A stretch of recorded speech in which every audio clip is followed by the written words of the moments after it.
Hello नमस्कार दोस्तों, novel story को हिंदी में सुनने के लिए हमारे चैनल को सब्सक्राइब कीजिए। तो चलिए अब कहानी की ओर आते हैं। इंडिया के पैक सिटी नाम के शहर के एक स्कूल में सभी स्टूडेंट शांति से पढ़ रहे थे। तभी अचानक से स्कूल के कैंपस में एक नीले रंग की लाइट चमकती है, जो कि देखते ही देखते एक गोलाकार रूप में बदल जाती है और उसकी ऊंचाई लगभग 7 से 8 फुट थी। अगले दिन, अरे जॉन, मेरे लिए रुको, एक लड़के ने जॉन के पास आते हुए कहा।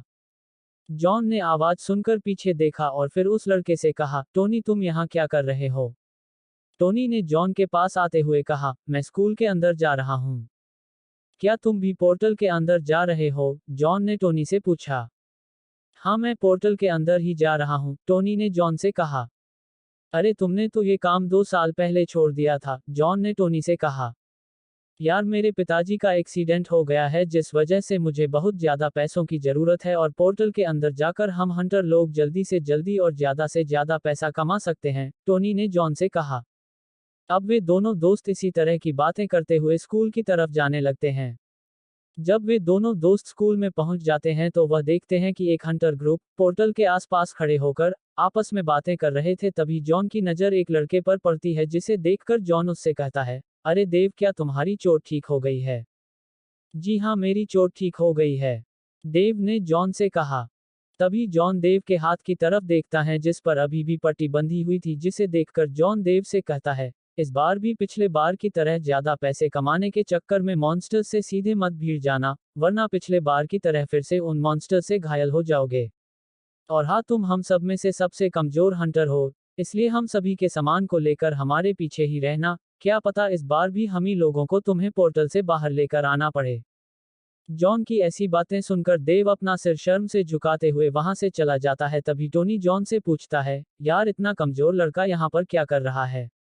उद्धरण चिन्ह, ये लड़का, अरे ये लड़का तुम्हारे जाने के 1 साल बाद हमारी गिल्ड में ज्वाइन हुआ था। वैसे तो ये लड़का एफ रैंक का हंटर है, पर लेकिन यह एफ रैंक के पोर्टल में भी घायल होकर आता है। ये लड़का दुनिया का सबसे कमजोर हंटर है, जॉन ने टोनी को बताते हुए कहा। अरे जॉन, आराम से बोलो, शायद उसने तुम्हारी सारी बातें सुन ली है, टोनी ने जॉन को धीरे से कहा।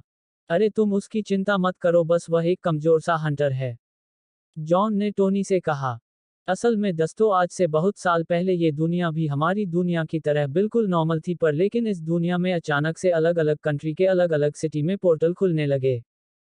फिर उन पोर्टल में से कुछ समय बाद मॉन्स्टर की आर्मी बाहर आने लगी, जिसके बाद हमारी दुनिया पूरी तरह से बदल गई। फिर हमें कुछ समय बाद इन पोर्टल के बारे में बताया जाता है कि इन पोर्टल के अपया होने के 14 दिन से पहले इन पोर्टल के अंदर जाकर उस पोर्टल के मॉन्स्टर और बॉस को मारना पड़ता है। अगर हम पोर्टल के बॉस को 14 दिन के अंदर अंदर नहीं मारेंगे तो सभी मॉन्स्टर पोर्टल के बाहर आने लगेंगे और तबाही मचाएंगे।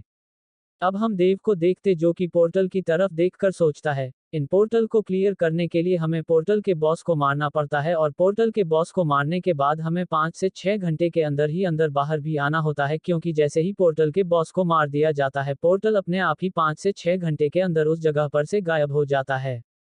वैसे आज से पहले कोई इंसान इन पोर्टल के अंदर नहीं फंसा, क्योंकि इंसान बॉस मॉन्स्टर को मारते ही 3 घंटे के अंदर सभी रिसोर्सिस बाहर लेकर आ जाते हैं और उन रिसोर्सिस को आपस में बांट लेते हैं, जिनके बदले उन्हें एक अच्छी कीमत मिलती है।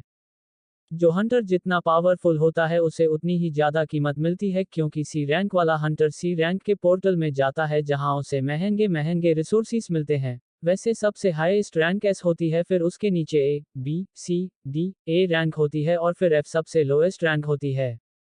बिल्कुल उसी तरह पोर्टल की भी रैंक होती है, जैसे सी रैंक के पोर्टल, ए रैंक के पोर्टल, इसी तरह एफ से लेकर एस रैंक तक के पोर्टल होते हैं। अब हम दो हंटर को आपस में बातें करते हुए देखते हैं, जिनमें से एक हंटर दूसरे हंटर को कहता है, जो हमारे बॉस जॉन है वो एक लेवल के पिक पर है। हाँ, तुम ठीक कह रहे हो। तभी तो जॉन 30% रिसोर्सिस खुद रख लेता है और हम 7 लोगों में 10-10% बांट देता है, क्योंकि जॉन ही बॉस मॉन्स्टर को हराने में सबसे ज्यादा सहयोग देता है, उस हंटर ने अपने साथी से कहा। तभी उन सभी के कानों में जॉन की आवाज आती है, चलो अब सभी अपने अपने हथियार लेकर तैयार हो जाओ, अब हम सभी पोर्टल के अंदर जाने वाले हैं। जहां सभी के सभी 7 हंटर जॉन की बात सुनकर अपने हथियार लेकर पोर्टल के सामने खड़े हो जाते हैं, जहां देव अपनी पुरानी सी तलवार लेकर सबसे पीछे खड़ा हो जाता है। तभी वे सभी पोर्टल के अंदर जाने के लिए तैयार हो जाते हैं और फिर वे सभी पोर्टल के अंदर चले जाते हैं। जैसे ही देव पोर्टल के अंदर कदम रखता है उसे हल्की लाल रंग की रोशनी में एक बड़ी सी गुफा दिखाई देती है जो कि एक नॉर्मल कमरे के 4 गुना के बराबर थी। अभी उन्हें गुफा के अंदर आए हुए 10 सेकंड भी नहीं हुए थे तभी उन पर एक काले रंग का वुल्फ मॉन्स्टर हमला कर देता है जिसका शरीर एक शेर के समान था और उस वुल्फ की टांगें हल्की हल्की लाल रंग की थी जहां उस वुल्फ के टांगों पर नुकीले कटे भी निकले हुए थे। तभी जॉन अपनी तलवार निकालता है और उस मॉन्स्टर के 2 हिस्से कर देता है जिसे देखकर टोनी जॉन से कहता है, क्या बात है यार, तुम्हारी स्किल तो पहले से भी ज्यादा इंप्रूव हो गई है। जॉन अपनी तारीफ सुनकर मन ही मन बहुत खुश होता है और देव की तरफ देखकर उससे कहता है, तुम खड़े खड़े क्या देख रहे हो, जाओ और उस मॉन्स्टर के कोर क्रिस्टल को निकालकर अपने बैग में रख लो। जहां देव जॉन की ऐसी बातें सुनकर वुल्फ मॉन्स्टर के पास जाता है और उस वुल्फ मॉन्स्टर के पेट को चीरकर उस मॉन्स्टर के कोर क्रिस्टल को निकालकर अपने बैग में रख लेता है। अब वे सभी उस गुफा के और अंदर जाने लगते हैं जहां कुछ ही देर में ब्लैक वुल्फ मॉन्स्टर का एक ग्रुप उनकी तरफ आने लगता है जिन्हें देखकर वे सभी हंटर उन ब्लैक वुल्फ मॉन्स्टर पर हमला कर देते हैं जहां देव बस पीछे खड़े होकर उन सभी की लड़ाई देख रहा होता है। तभी उनमें से एक मॉन्स्टर देव की तरफ आने लगता है। ये देखकर देव सहम जाता है और डरते हुए अपनी तलवार को निकाल लेता है। तभी वह वुल्फ मॉन्स्टर देव पर अपने पंजे से हमला कर देता है। देव उस हमले को अपनी तलवार से रोकने की बहुत कोशिश करता है पर लेकिन वह वुल्फ मॉन्स्टर देव के कंधे पर वार करने में सफल हो जाता है। तभी एक हंटर देव के पास आकर देव को बचा लेता है और उस वुल्फ मॉन्स्टर को मार देता है और देव से कहता है, इस बार भी तुम एक एफ-रैंक के मॉन्स्टर के हाथों से जख्मी हो गए। तुम्हारा जन्म किसी मॉन्स्टर को मारने के लिए नहीं बल्कि इन मरे हुए मॉन्स्टर के कोर क्रिस्टल को निकालने के लिए हुआ है। जहां ये बात कहकर वह हंटर देव के पास से चला जाता है जहां देव को उस हंटर की बात का बुरा नहीं लगता है क्योंकि ये सभी हंटर देव की रोज इसी तरह से बेइज्जती करते हैं। अब देव अपने कंधे पर एक पट्टी को बांधता है और उन सभी हंटर को देखता है जिन्होंने अब तक सभी मॉन्स्टरों को मार दिया होता है। अब देव उन सभी मॉन्स्टरों के बॉडी में से कोर क्रिस्टल को निकालने के लिए चला जाता है और कुछ ही देर में सभी मॉन्स्टरों के कोर क्रिस्टल को अपने बैग में रख लेते हैं। अब कुछ ही देर में सारे काम खत्म करके सभी हंटर आगे की तरफ जाने लगते हैं। लगभग 1 किलोमीटर चलकर उन्हें आगे एक पोर्टल दिखाई देता है जिसे देखकर जॉन बिल्कुल हैरान हो जाता है और हैरानी से कहता है, पोर्टल के अंदर पोर्टल, ये कैसे हो सकता है?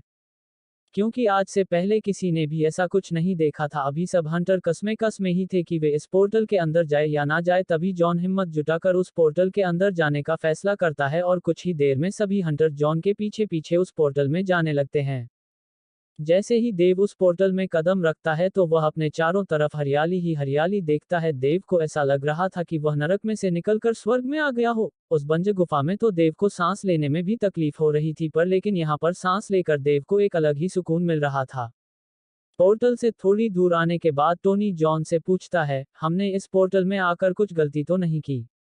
इस बात को सुनकर जॉन ने टोनी से कहता है, अरे भाई, एफ रैंक के पोर्टल के अंदर एफ रैंक का ही पोर्टल हो सकता है और अगर कुछ गड़बड़ भी होती है तो हम वापस से पहले वाले पोर्टल में चले जाएंगे।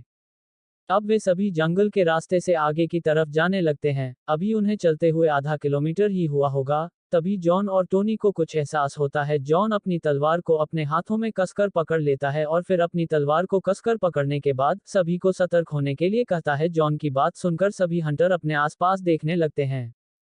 तभी उन सभी को चारों तरफ से भारी कदमों की आवाज आने लगती है। तभी एक हंटर एक दिशा में उंगली कर सभी से कहता है, अरे ये कौन सी मुसीबत हमारी तरफ चलकर आ रही है? तभी देव उस हंटर की बताई हुई दिशा में देखता है जहां उसे एक बड़ा सा हरे रंग का दानव दिखाई देता है। वे दानव ऐसे लग रहे थे कि उनमें से हर दानव 2 पहलवान से मिलकर बना हुआ है। तभी एक हंटर जोर से चिल्लाते हुए कहता है, ये सभी तो गोब्लिन्स है।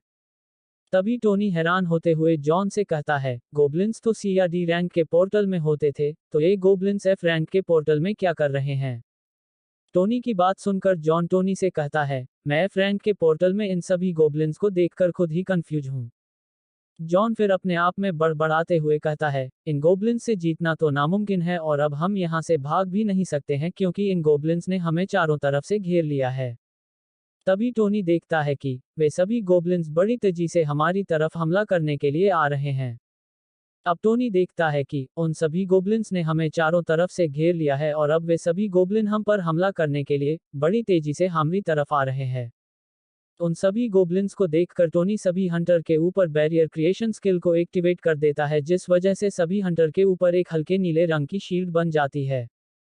जिसे देखकर देव सोचने लगता है। हंटर जब अपने आप को आवेग कर लेते हैं तो उन्हें कुछ स्किल्स मिलती है, जैसे कि फायर, आइस, स्पीड, हीलिंग, और अलग अलग हंटर को अलग अलग स्किल्स मिलती है। जैसे टोनी को बैरियर क्रिएशन की स्किल मिली हुई है, जिस वजह से वह अपने दुश्मनों के हमले को बड़ी आसानी से रोक सकता है।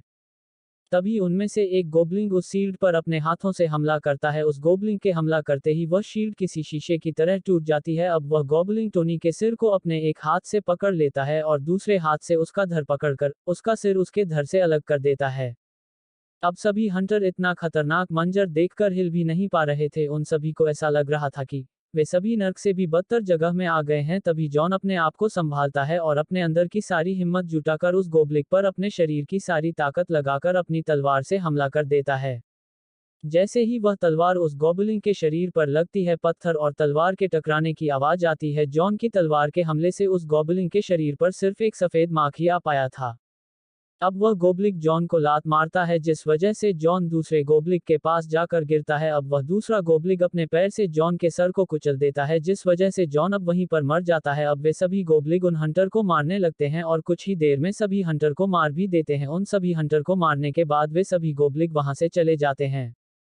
अब हम देव को देखते हैं, जिसकी एक टांग और एक हाथ उसके शरीर से अलग हो चुके थे और देव अब अदमरी हालत में था। उसके आंखों के सामने अब अंधेरा छाने लगता है। तभी देव के गले में पड़ा एक लॉकेट बीन टूट जाता है और उसके अंदर से ब्लू और ब्लैक एनर्जी निकलने लगती है, जो देव के पूरे शरीर को घेर कर लेती है। और कुछ ही देर में वह ब्लू और ब्लैक एनर्जी देव के शरीर के अंदर चली जाती है। तभी देव के कानों में एक आवाज गूंजीती है, हेल और हेवन के एनर्जी ने आपके शरीर को एक्सेप्ट कर लिया है।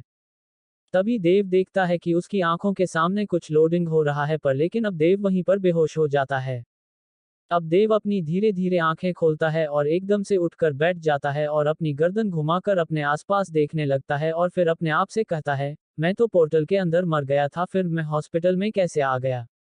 अभी देव गोबलिक वाले हादसे के बारे में ही सोच रहा होता है। तभी उसके कमरे में एक 21 साल का लड़का आता है, जिसने काले का रंग का कोट पेंट पहना हुआ था और काले रंग के ही सनग्लासेस लगा रखे थे। वह लड़का देव के पास आते हुए अपने आंखों पे से चश्मा उतरता है और देव से कहता है, अब तुम कैसा महसूस कर रहे हो।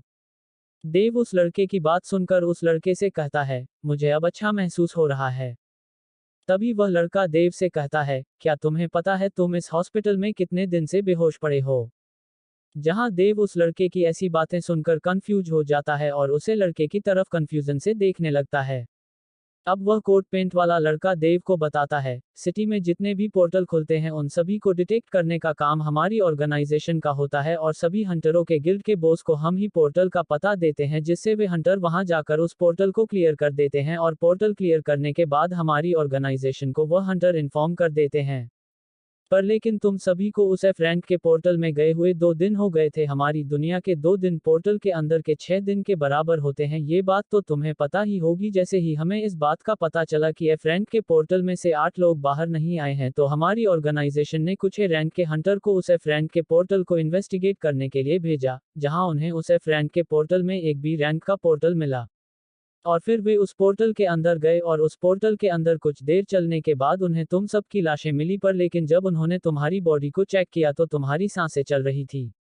फिर उन सभी ए रैंक के हंटरों ने उस बी और एफ रैंक के दोनों पोर्टल को क्लियर कर दिया और फिर तुम्हें तुम्हारे साथियों की बॉडी के साथ बाहर ले आए। तुम्हें बाहर लाने के तुरंत बाद हॉस्पिटल में एडमिट करवा दिया और तुम 4 दिन से इसी अस्पताल में बेहोश पड़े हो। उन सभी हंटरों में से तुम ही बस एक अकेले सर्वाइवर बचे हो।